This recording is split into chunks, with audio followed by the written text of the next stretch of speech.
In this video, we will talk about the history and watches from Rolex.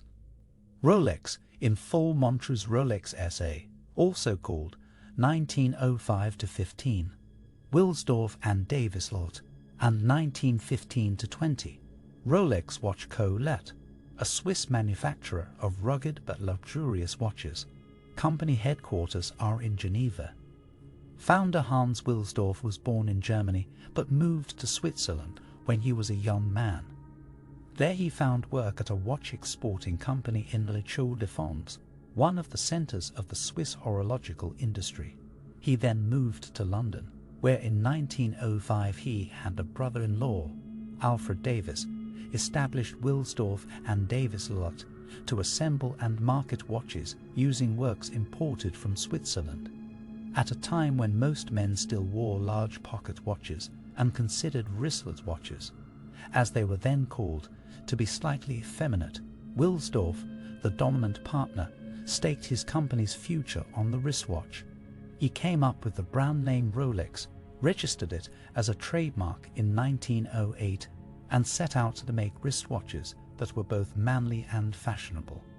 In 1914, in an early display of his considerable talent for generating publicity, Wilsdorf had the British government certify Rolex as the first wristwatch to pass a test for durability and accuracy that was customarily given only to marine chronometers.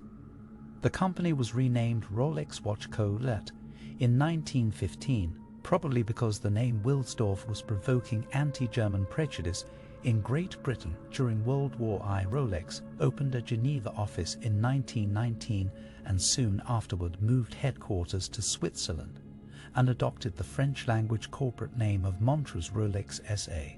Rolex registered the 5-spiked crown as its trademark in 1925, while steadily improving its products. In 1926, the company introduced the waterproof and airtight Oyster model.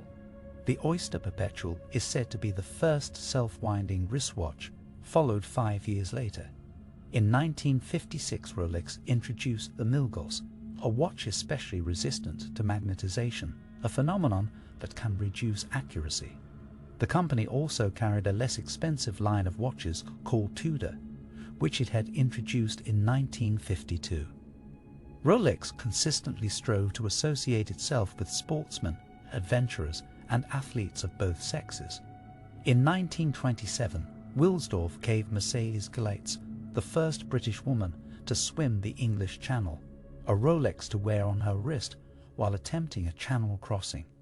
Not until later would the company make watch models specifically for women. The British driver Sir Malcolm Campbell gave Rolex an endorsement after wearing its watches during his land speed record attempts in the early 1930s. Rolex achieved a publicity coup in 1953 when Edmund Hillary and other members of his expedition made the first successful ascent of Earth's highest peak, Mount Everest, while wearing Rolex wristwatches. In January 1960, when Jacques Piccard's Bathyscaphe Trieste made its descent into the planet's deepest waters in the Mariana Trench, a specially made Rolex with a thick bubble crystal was attached to the vessel's hull and was found to be in working order after the vessel resurfaced.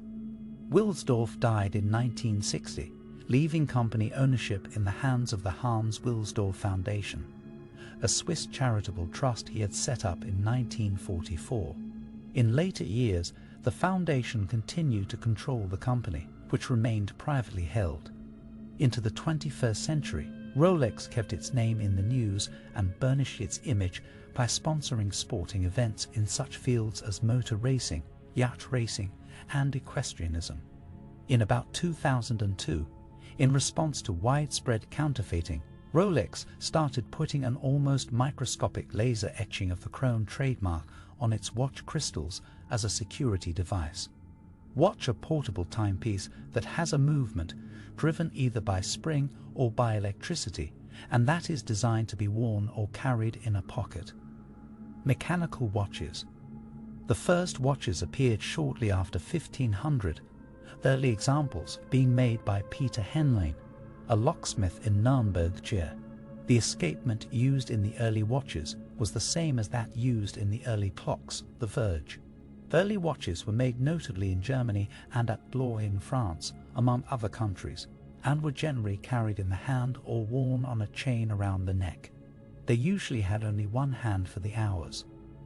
The mainspring, the element that drives the watch, consists of a flat spring steel band stressed in bending or coiling. When the watch, or another spring-driven mechanism, is wound, the curvature of the spring is increased and energy is thus stored. This energy is transmitted to the oscillating section of the watch, called the balance, by the wheel train and escapement, the motion of the balance itself controlling the release of the escapement and consequently the timing of the watch.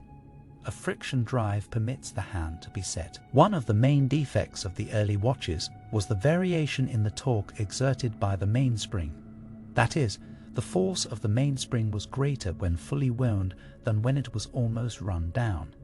Since the timekeeping of a watch fitted with a verge escapement was greatly influenced by the force driving it, this problem was quite serious.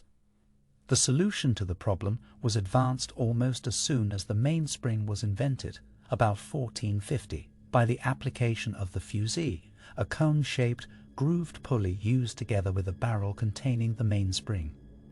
With this arrangement, the mainspring was made to rotate a barrel in which it was housed. A length of catgut, later replaced by a chain, was wound on it, the other end being coiled around the fusee. When the mainspring was fully wound, the gut or chain pulled on the smallest radius of the cone-shaped fusee. As the mainspring ran down, the leverage was progressively increased as the gut or chain pulled on a larger radius. With the correct proportioning of the mainspring and fusee radii, an almost constant torque was maintained as the mainspring unwound.